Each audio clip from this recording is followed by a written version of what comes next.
MP study YouTube channel पर आपका स्वागत है। मैं दीपक कुमार आज पीएनएसटी स्टूडेंट के लिए एक और शानदार टिप लेकर के आपके सामने हूँ।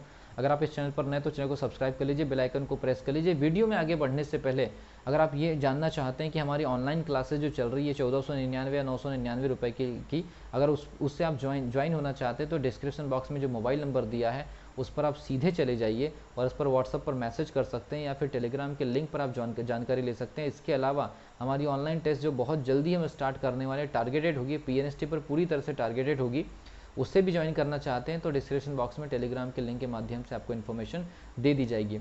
जितने भी पीएनएसटी एस्पिरेंट इस समय एमपी गवर्नमेंट के अंदर इस पर्टिकुलर एग्जामिनेशन की प्रिपरेशन कर रहे हैं उन लोगों के लिए इस पर्टिकुलर वीडियो में एक खास टिप है। क्या खास टिप है और पीएनएसटी के लिए ये जो टिप है कितनी काम करती है, ये बड़ी इंपॉर्टेंट टिप आपको देने जा रहा हूँ। टिप क्या है, आपको अब यहाँ से चाहे आप न्यू स्टूडेंट है, चाहे आप ओल्ड स्टूडेंट है, चाहे आप 2 साल से प्रिपरेशन कर रहे हैं, चाहे 3 साल से प्रिपरेशन कर रहे हैं, एक चीज़ आपको करना स्टार्ट करना पड़ेगा। एक तो सबसे पहली चीज़ क्वेश्चंस की रिकॉलिंग और स्पीड। ये क्या मतलब है इसका, मैं आपको बता दूं। क्वेश्चंस की रिकॉलिंग और आपको स्पीड, ये दो चीज़ें मैं आपको बता दूं। जैसे कि आप कोई क्वेश्चन को रीड करेंगे, उसके ऑप्शंस होंगे सी और ये डी। मान लीजिए किसी भी क्वेश्चन को जब आप रीड करेंगे तो उसके ऐसे 4 ऑप्शन होंगे, क्वेश्चन होगा। तो क्वेश्चन के रिकॉलिंग का मतलब है कि आप अपने रिवीजन को कुछ इस टाइप से प्रिपेयर करें या अपने रिवीजन को कुछ इस टाइप से तैयार करें कि क्वेश्चन अगर मान लीजिए 2 से 3 लाइन का है तो पहली ही लाइन में ये कंफर्म हो जाना चाहिए कि ये क्वेश्चन का टॉपिक क्या है। पहली ही लाइन में ये कंफर्म हो जाना चाहिए कि क्वेश्चन का टॉपिक क्या है।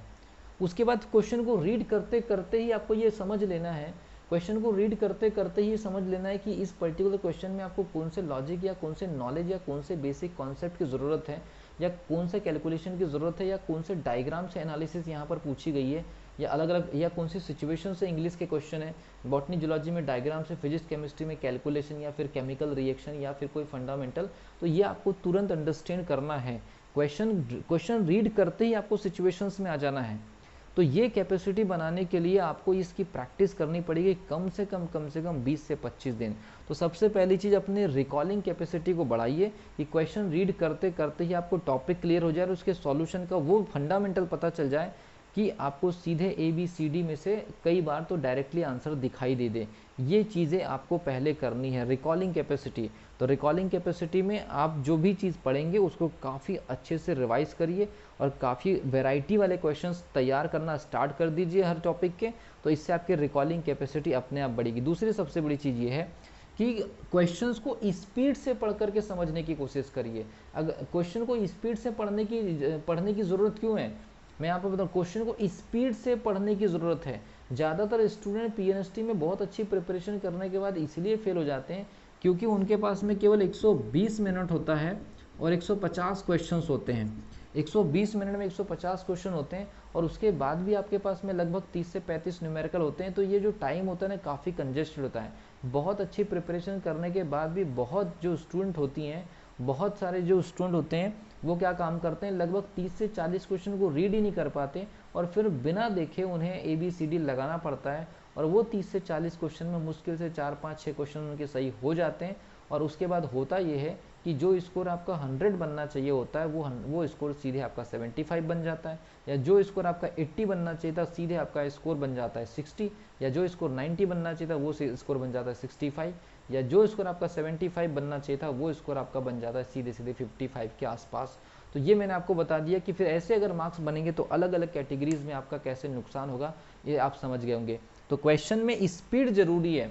अगर मान लीजिए कि अगर आपने पूरे 150 क्वेश्चंस को रीड करके, उनके ऑप्शंस को रीड करके अगर आंसर दिया है और आपने पढ़ाई करके दिया है तो आपके अप्रॉक्सीमेशन, अनुमान या तुक्का ही कह ले, वो ज़्यादातर आपके सही बैठ जाएंगे। और जो क्वेश्चन आपके सॉलिड थे, लगभग 70 से 80 क्वेश्चन एक स्टूडेंट के सॉलिड होता है। वो कितना भी पढ़ करके चले जाए, मैक्सिमम कितना भी नॉलेज उसके अंदर हो, चाहे वो नीट की प्रिपरेशन करके क्यों ना पीएनएसटी एग्जामिनेशन दे रही हो, लेकिन मैंने अनुमान निकाला है कि 150 नंबर के पेपर में लगभग 70 से 80 नंबर या 90 नंबर कुछ लड़कियों के एक्यूरेटली आते हैं और बाकी बचे हुए जो नंबर आ जाते हैं 10-15 ज़्यादा किसी के आ जाते हैं, तो वो सरप्लस में अनुमान की वजह से या एक्सपीरियंस की वजह से या पुराने कुछ क्वेश्चंस को सॉल्व करने की वजह से या पैटर्न को देखे होने की वजह से, ऐसे कई सारे फैक्टर्स की वजह से 10-15 नंबर ज़्यादा आ जाते हैं, जबकि 150 नंबर के पेपर में उसे ईजीली बोलिए या कॉन्सेप्चुअली या फ्रीली केवल 90 प्रश्नों के ही उत्तर आते हैं, बाकी उसके सही हो जाते हैं गलती से बोलिए या तुक्के की वजह से या अनुमान की वजह से।